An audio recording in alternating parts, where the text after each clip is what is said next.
इस कार्यक्रम के पुण्यार्चक हैं श्री कंवर लाल जी, महावीर प्रसाद जी पाटनी, आर के ग्रुप, मदनगंज, किशनगढ़, राजस्थान।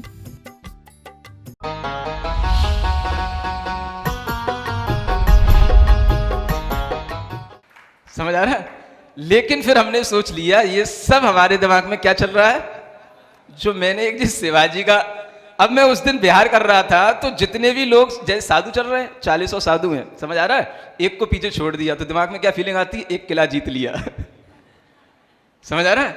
तब मैंने सोचा कि देखो इस तरह के ये उपन्यास भी अपने लिए क्या करते हैं, हाँ ये साहस तो ठीक है लेकिन कभी कभी दुस्साहस की श्रेणी में भी चले जाते हैं, है ना। अब हम साधुओं से क्यों कंपटीशन कर रहे हैं, उनको पीछे छोड़ दिया तो हम आगे चले गए, जल्दी पहुंच गए, तो इसमें क्या खास बात हो गई, समझ आ रहा है। लेकिन यह भाव किससे आया, हाँ ये उस पुस्तक को पढ़ने से आया, समझ आ रहा है। वैसे मैं कभी पढ़ता नहीं उपन्यास, लेकिन एक ही पढ़ा और उसके बाद फिर कभी नहीं पढ़ा, तो इस तरीके की फीलिंग आती है। वो इसमें जो लिखा हुआ है बिल्कुल सही लिखा हुआ है, आप जैसे चीजें पढ़ोगे वैसे ही आपके अंदर विचार आने लग जाता है। फिर हर बार यही विचार आने लगता है, अगर कोई काम कर लिया, किसी को पीछे कर दिया, माने हमने किला जीत लिया। अब शिवाजी क्या करता था, किला जीतता था, तो लगता है मैंने भी किला जीत लिया है, समझ आ रहा है। तो इस तरह के साहस पैदा होना भी चित्त को क्या करते हैं, कहीं ना कहीं कलुषित तो करते हैं। जब हम किसी को अपनी प्रतिस्पर्धा में जोड़ लेते हैं, किसी से पीछे या आगे, या किसी को जीतने या हराने की भावना में आ जाते हैं, तो ये भी चित्त की कलुषता का कारण बनता है। सुन रहे हो? इसलिए ये सब क्या आ जाता है, ये दुष्श्रुति कहलाती है। मिथ्यात्व को बढ़ाने वाले भी शास्त्र होते हैं, अनेक तरीके के रागी, देवी देवता, यंत्र मंत्र तंत्र की तमाम तरह की प्रवृत्तियां कराने वाले भी शास्त्र होते हैं, जिनको पढ़ने से आपके मन में आ जाए, अगर हम ऐसी सिद्धि कर लेंगे तो ये हो जाएगा, वो हो जाएगा, इसका ये फल है, उसका वो फल है। ऐसे तमाम तरीके के ज्योतिष शास्त्र भी होते हैं, मंत्र शास्त्र भी होते हैं, जिनमें लगने से आप सच्चे देवशास्त्र गुरु की आराधना करना छोड़ दो और मिथ्या देवी देवताओं के चक्कर में पड़ जाओ। ऐसे मिथ्यात्व को बढ़ाने वाले शास्त्र भी चित्त को कलुषित करने वाले होते हैं, है ना। और उसी तरीके से आचार्य कहते हैं यहां पर, द्वेष और राग और मद और मदन, है ना, द्वेष को बढ़ाने वाले भी शास्त्र होते हैं। इनमें टीकाकारों ने यह लिखा है कि द्वेष का मतलब है ऐसे मंत्र जिससे हम दूसरों से अपने द्वेष को पूर्ण करें, माने विद्वेष करण वाले मंत्र होते हैं, जिसको दूसरों के ऊपर प्रयोग करने से दूसरे का नुकसान हो। और ऐसे राग या वशीकरण वाले भी मंत्र होते हैं, जिनके माध्यम से दूसरों को सम्मोहित किया जाए, वश में किया जाए, ऐसे मंत्रों का उपयोग करना, इनसे भी चित्त की कलुषता होती है। जब लोग जानते हैं तो इस तरीके भी कार्य करते हैं, तो अड़ुव्रती या महाव्रती कोई भी अगर इस तरीके का कार्य करता है तो उसके चित्त की कलुषता हुए बिना रह नहीं सकती। ये सब क्या है, ये सब दुष्श्रुति है, अनर्थ दंड व्रत। मद को बढ़ाने वाले और मदन को बढ़ाने वाले, माने काम को बढ़ाने वाले भी बड़े बड़े काम शास्त्र होते हैं, कोक शास्त्र होते हैं, जिनको पढ़ने से आपके अंदर काम वासनाएं नहीं भी हो तो बढ़ जाए, अपने आप वैसे परिणाम हो जाएं। ऐसी चीजों को सुनना, पढ़ना, जिससे कि राग, अहंकार, काम ये सब बढ़े, इन सब चीजों के माध्यम से जो मन में कलुषता आती है, कसाय भावों की अधिकता का नाम ही कलुषता है। जब कसाय भाव की अधिकता हो गई तो फिर वह उसके लिए पाप बंध का कारण होगा। इसलिए ये अनर्थ दंड हमेशा श्रावकों को भी और मुनियों को भी छोड़ने योग्य होते हैं। रत्न करंडक श्रावकाचार्य ग्रंथ में गुण व्रतों का वर्णन करते हुए अनर्थ दंड व्रत का वर्णन चल रहा था। 5 प्रकार के अनर्थ दंड व्रत होते हैं, जिन्हें क्रम क्रम से समझाया जा चुका है। अंतिम जो अनर्थ दंड व्रत है वह प्रमादचर्या नाम का अनर्थ दंड कहलाता है। कौन सा? प्रमादचर्या। क्या उसका स्वरूप है? आचार्य यहाँ लिखते हैं, क्षिति सलिल दहन पवना रंभं विफलं वनस्पतिच्छेदम्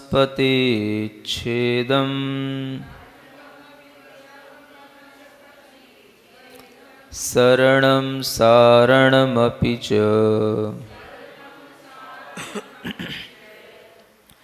प्रमादचर्यां प्रभाषन्ते।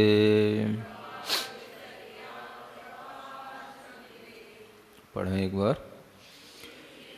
क्षितिसलिलदहनपवना रंभं विफलं वनस्पतिच्छेदम्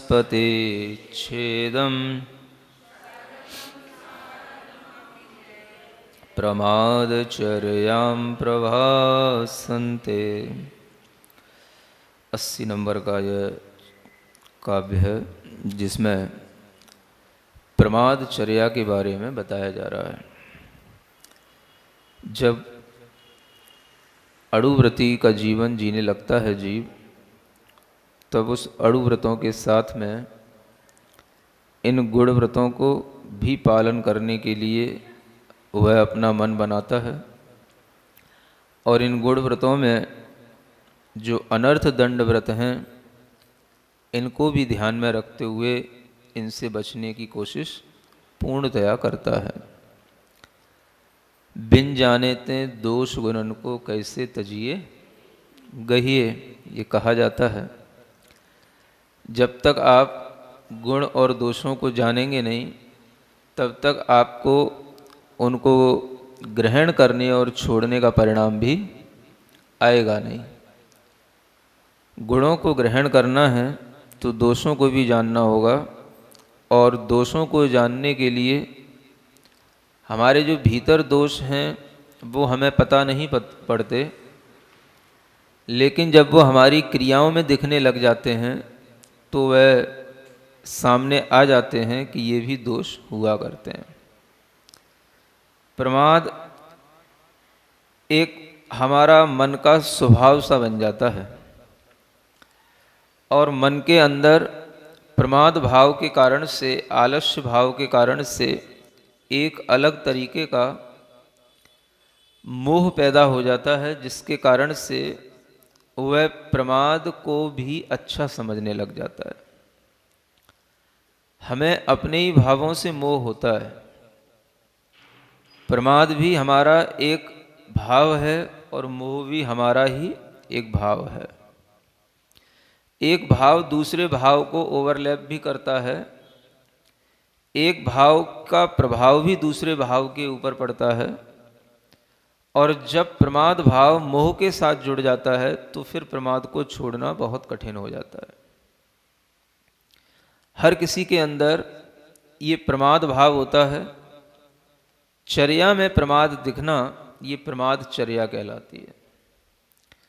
प्रमाद की चर्या में क्या होता है, तो आचार्य यहाँ कहते हैं, क्षिति माने जमीन, सलिल माने जल, दहन माने अग्नि, पवन माने वायु, इन सब का आरंभ करना यानी इनकी हिंसा करना, या किसी भी तरीके से इनके साथ में प्रमाद के साथ कुछ ऐसे कार्य करना जिसके माध्यम से इनका घात हो, ये सब आरंभ कहलाता है। और बिना किसी फल के विफलम वनस्पति छेदम, वनस्पति का भी छेद करना, विच्छेद करना बिना किसी फल के, यानी बिना किसी प्रयोजन के। तो जब ये सारी की सारी क्रियाएं बिना प्रयोजन के की जाती हैं तो यह एक बहुत बड़ा अनर्थ दंड कहलाता है, और इसका ही नाम प्रमादचर्या है। अपने जीवन में अपनी क्रियाशीलता को, अपनी मन वचन काय की क्रियाओं को रोकने की चेष्टा करना, यह व्रति के अंदर ही आना संभव होता है, और ये धीरे धीरे आने लग जाता है। हम जब देखते हैं कि हमारा ये क्रियाओं को रोकने का उद्देश्य क्या है, तो आप देखेंगे कि उद्देश्य एक ही है, अड़ुव्रति के लिए भी और महाव्रति के लिए भी। और वो उद्देश्य क्या है? क्रियाओं को रोकना और रोक करके निष्क्रिय होकर के बैठना। समझ में आ रहा है? जैसे भगवान बैठते हैं, अपने मन वचन काय की क्रियाओं को रोके हुए दिखते हैं, उसी तरीके से रुकना, उसी तरीके से होना।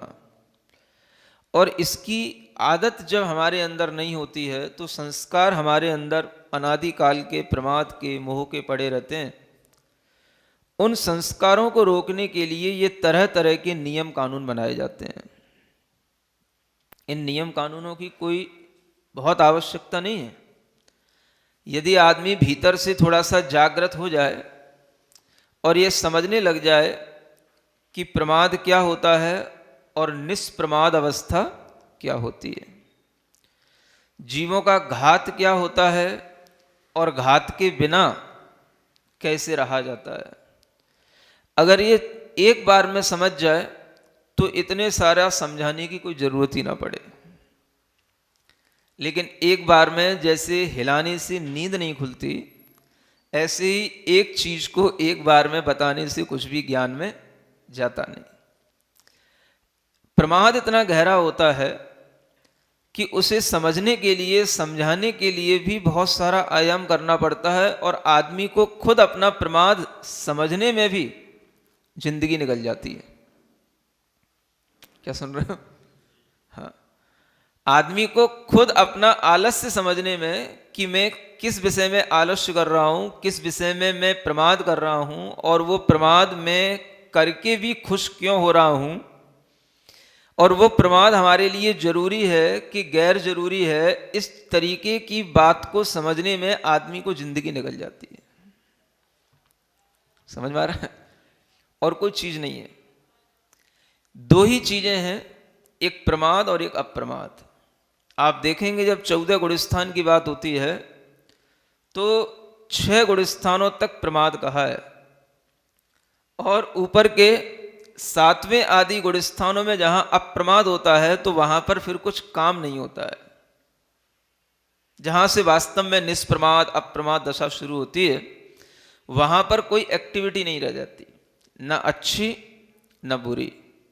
वहां क्या है? सिर्फ ध्यान होता है। समझ आ रहा है? जहां तक क्रिया है वहां तक ध्यान नहीं है। जहां से ध्यान शुरू होता है वहां पर कोई क्रिया नहीं होती, और जहां तक क्रिया होती है वहां तक प्रमाद संभव है, और जहां से ध्यान शुरू हो जाता है वहां पर अप्रमाद अवस्था आ जाती है। प्रमाद से रहित होने का मतलब है कि आप ध्यान पूर्वक जी रहे हो। प्रमाद से रहित होने का मतलब है कि आप समझ रहे हो हिंसा क्या है, अहिंसा क्या है।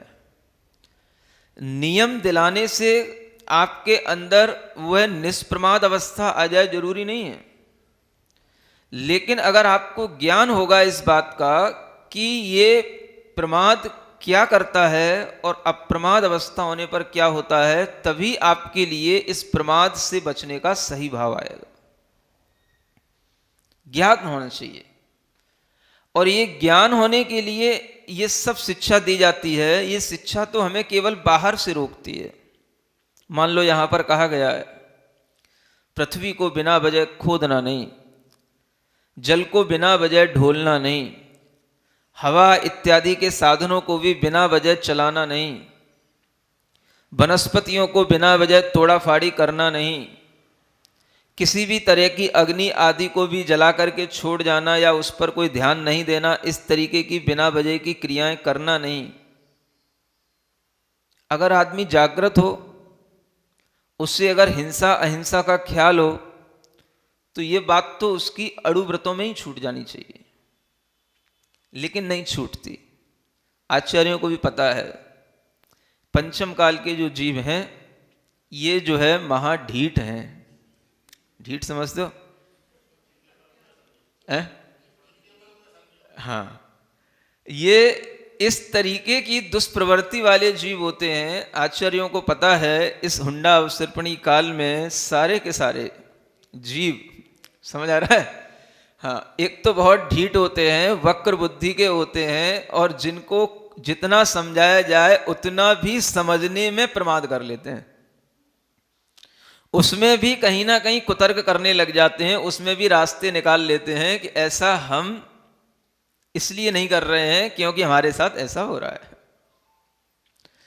एक बात को ही समझाने में सबको समझ में आ जाना चाहिए था, लेकिन 5 अड़ुव्रतों को समझाने के बाद भी ये 5 अनर्थ दंड व्रत बताए जा रहे हैं, और इसमें भी वही बात है जो बात अड़ुव्रतों में थी। व्यर्थ में किसी भी तरह की हिंसा करना ये छूटता नहीं, आदत पड़ी हुई है। किसी भी तरह की हिंसा जो हमारे लिए कोई प्रयोजन नहीं रख रही है, जिसका कोई पर्पस नहीं है, लेकिन फिर भी हम बिल्कुल केयरलेस होकर के उसको करते रहते हैं, उस तरह की एक्टिविटी को रोकने के लिए यहां पर कहा जा रहा है कि आप ऐसा मत करना, ऐसा मत करना, ऐसा मत करना। ठीक है, आपने मन भी बना लिया, चलो ऐसा नहीं करेंगे, लेकिन आप ये देखें कि अगर आपने मन बना लिया कि ऐसा नहीं करेंगे, तो एक तरह से आपने क्रिया तो रोक ली, लेकिन आपके अंदर वो भाव आया कि नहीं कि जिसके लिए क्रिया रोकी गई है। क्या समझ में आ रहा है? एक तो आपसे कहा बिना वजह फूल मत तोड़ना, बिना वजह पत्तियां मत उखाड़ना, बिना वजह कहीं पर भी गमले के पेड़ पौधों को मत उखाड़ना, बिना वजह जो है जमीन मत कुरेदते रहना, बिना वजह किसी भी तरीके के पंखा बिलोने के काम इत्यादि कुछ भी मत करना, बिना वजह कुछ भी मत करना। कुछ पर्पज हो, कुछ उद्देश्य हो, कुछ आपके लिए आवश्यकता दिख रही हो तो कर लेना।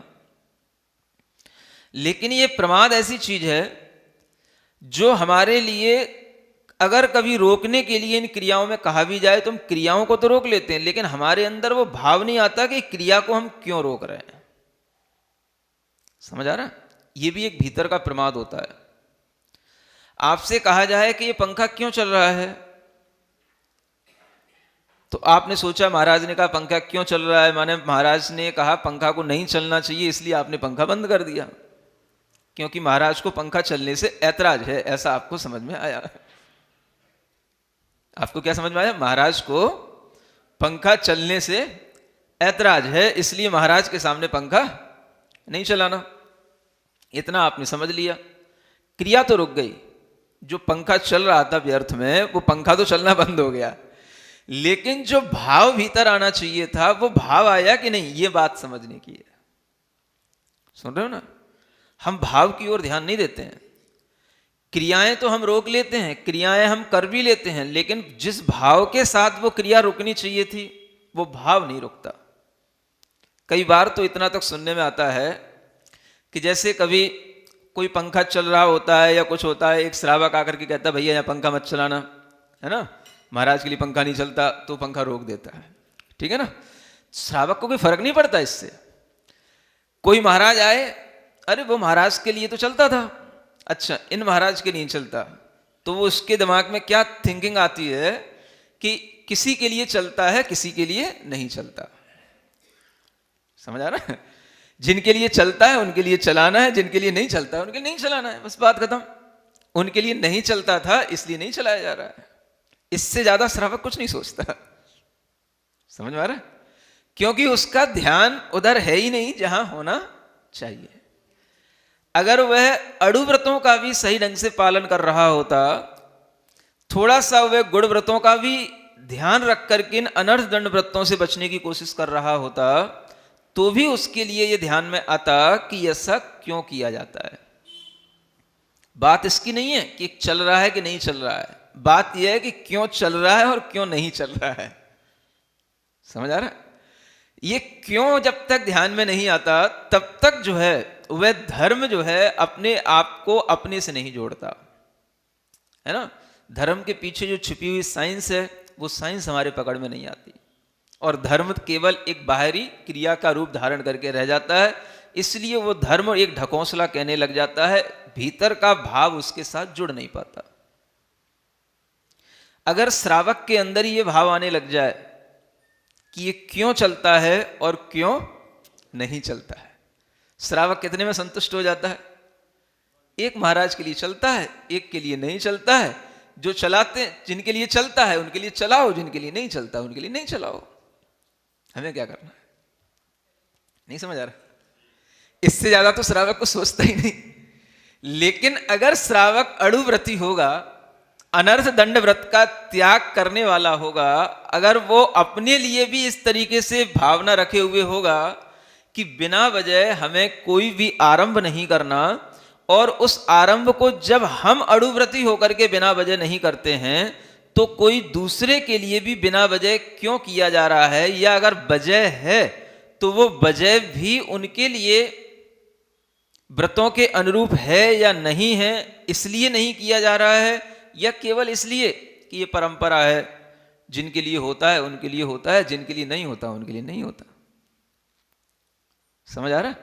तो मैं देखता हूं श्रावक बड़ा संतुष्ट रहता है, और श्रावक को ऐसा भी लगता है कि मैं बहुत अच्छा कर रहा हूं और मैं सबके साथ में अपना व्यवहार कर लेता हूं, मैं सबके साथ में रह लेता हूं, जो महाराज जैसे आते हैं हम उनके साथ में वैसा ही क्रिया करके उनको सुखी रखते हैं, और वो जिसमें सुखी रहते हैं उनको सुख में, उसी सुख में रखते हैं। समझ आ रहा है?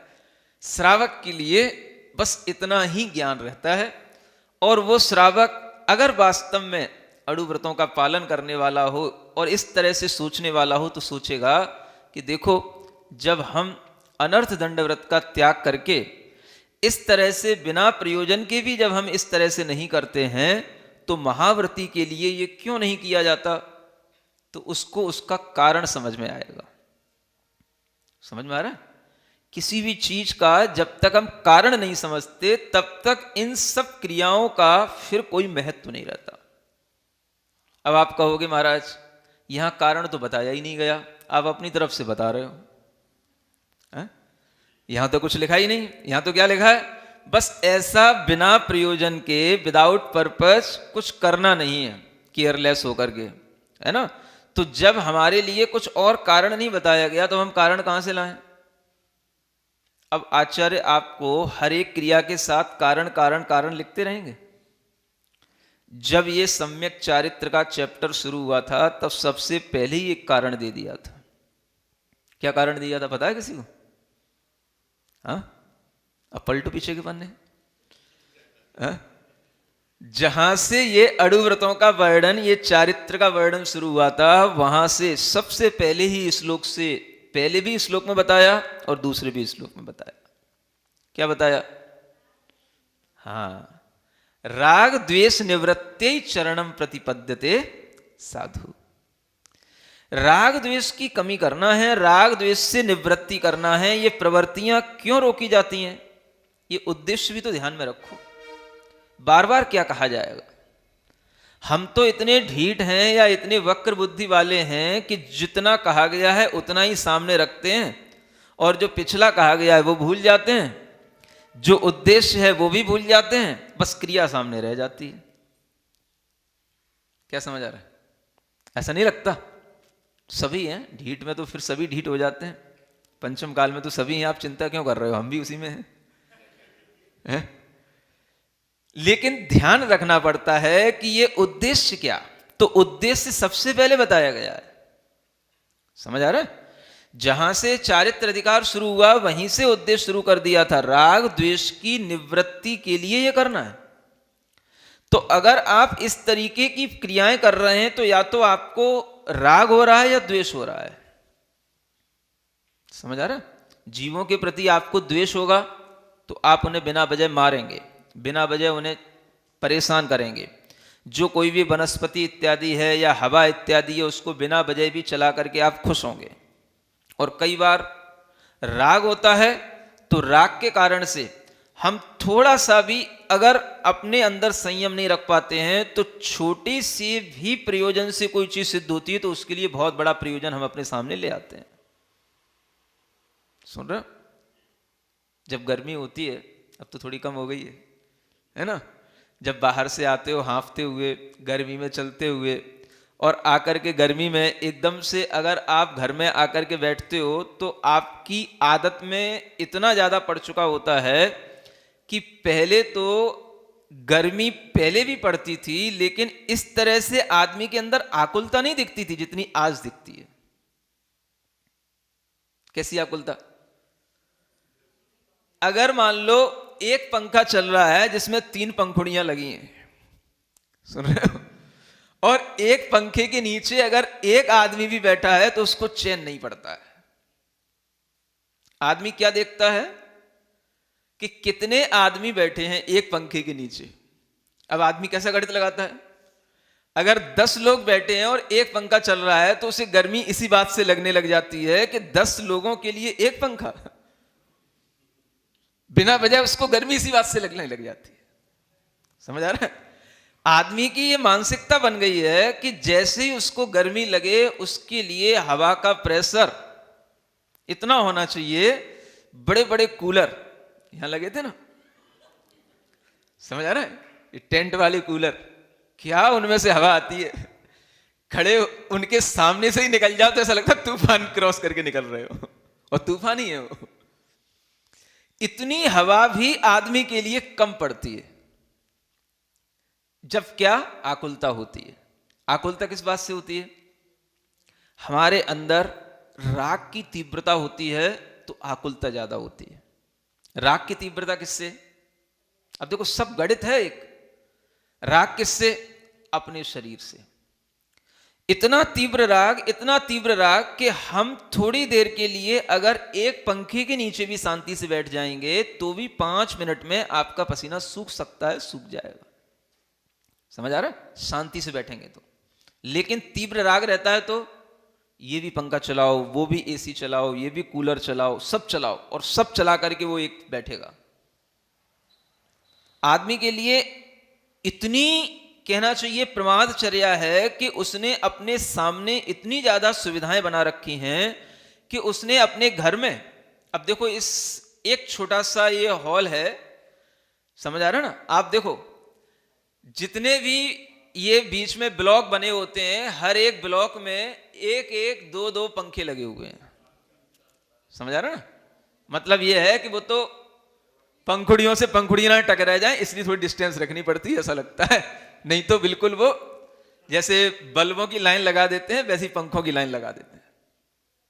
आप देख लो घरों में जहां पर आपके बेडरूम होते हैं, डाइनिंग रूम होते हैं, ड्रेसिंग रूम होते हैं, वहां पर आप देखो जो आजकल ये जो लाइटें लग रही हैं, उन लाइटों में कितनी लाइटें एक स्विच से ऑन हो जाती हैं। आपको केवल एक स्विच ऑन करना है, 20 लाइटें जल जाएंगी।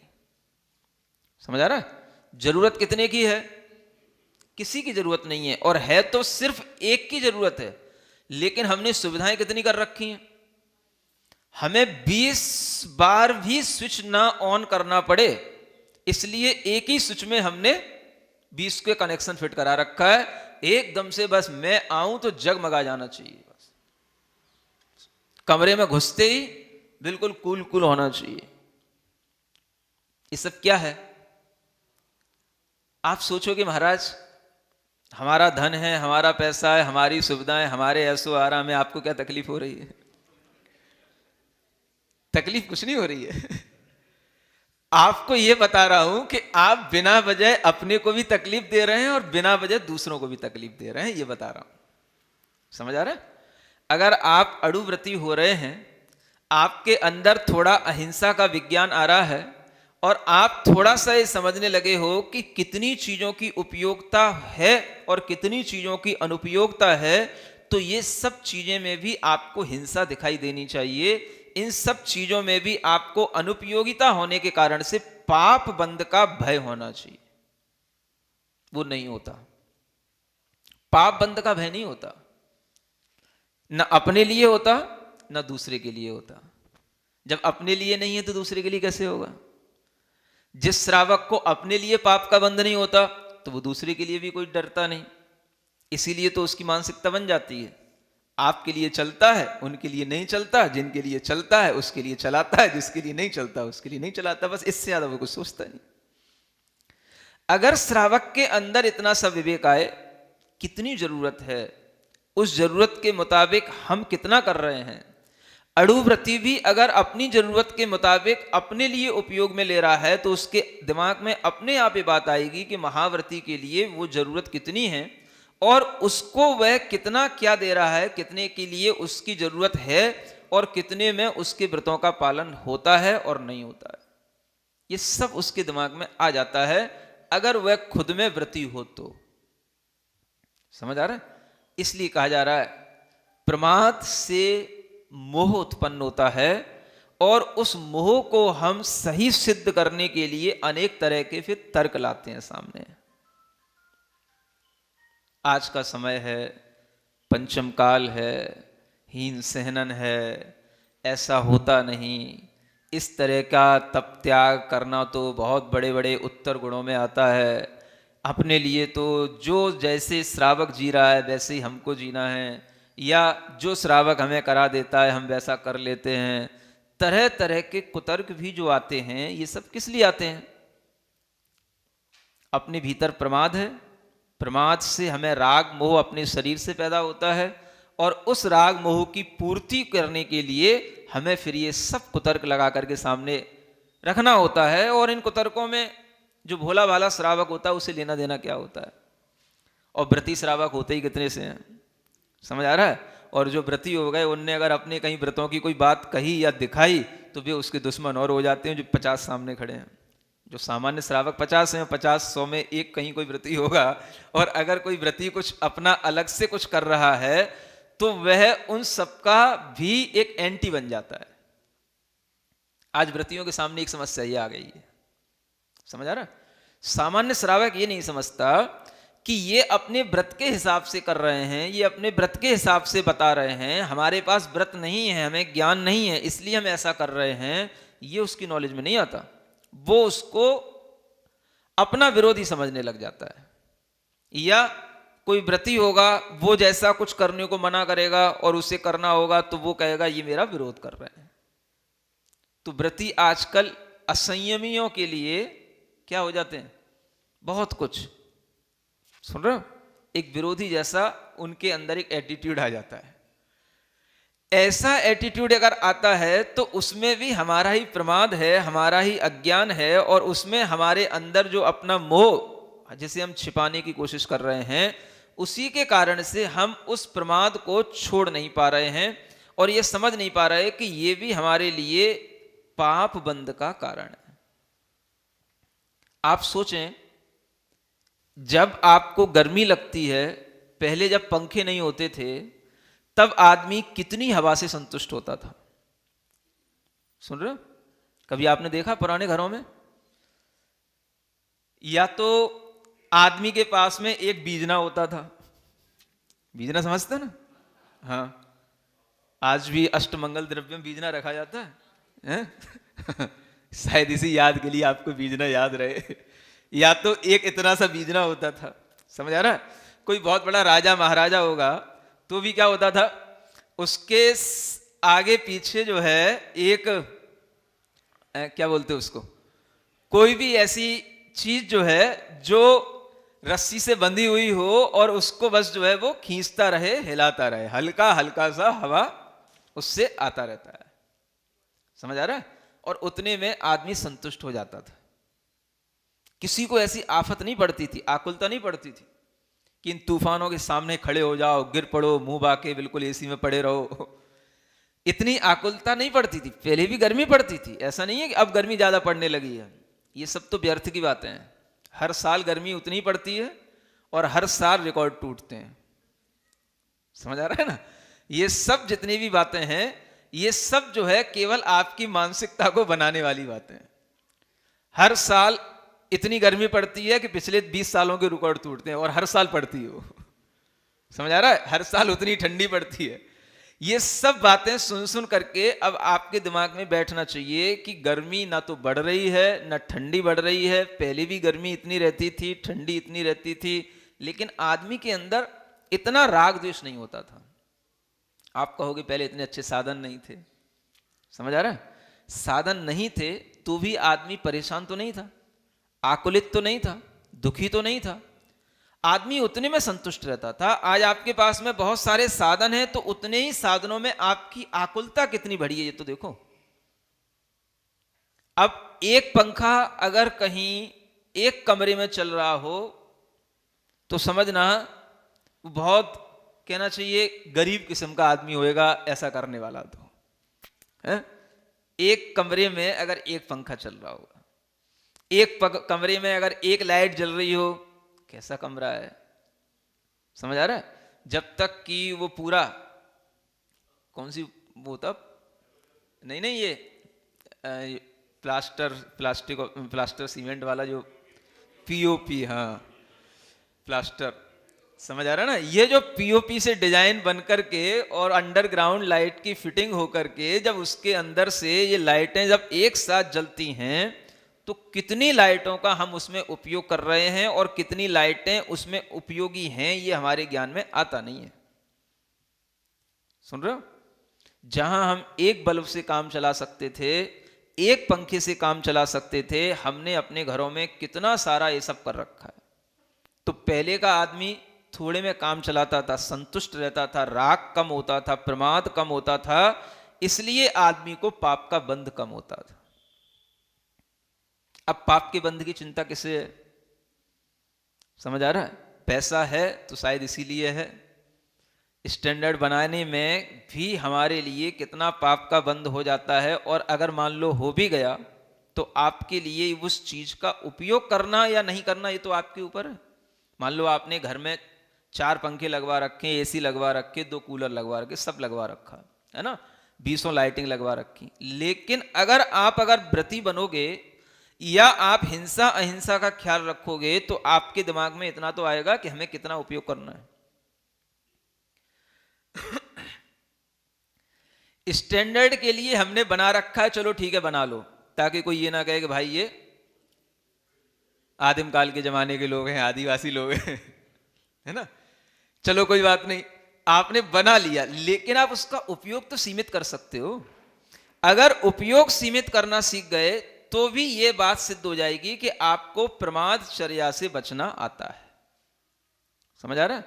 धीरे धीरे पंखों का आविष्कार हुआ, इलेक्ट्रिक वाले पंखे चलने लगे, तो फिर चलो एक पंखा भी पहले घरों में होता था तो बड़ी बात होती थी, नहीं होता था? समझ में आ रहा है ना? जो 40 साल पुराने लोग बैठे उनसे पूछ लो। फिर एक पंखे के बाद जब कूलर आया, अरे भाई फिर तो बहुत बड़ा घर हो गया, बहुत बड़ी बात हो गई, कूलर आ गया घर में।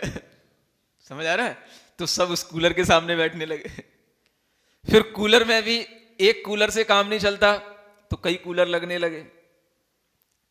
पहले घर में एक कूलर होता था, अब हर कमरे में अलग अलग कूलर होते हैं। अब कूलर कौन चलाता है महाराज, अब तो एसी आ गए। अब जितने घर में कमरे उतने ही एसी लगने हैं। समझ आ रहा है? ये सब चीजें हमारे लिए कितनी उपयोग में आ रही हैं, ये हमारे जीवन में इनका कितना सदुपयोग हो रहा है और कितना हम इनका दुरुपयोग कर रहे हैं, इस बात पर आपको ध्यान देना पड़ेगा, तब आप इन अनर्थ दंड व्रत से होने वाले पाप बंध से बच पाएंगे।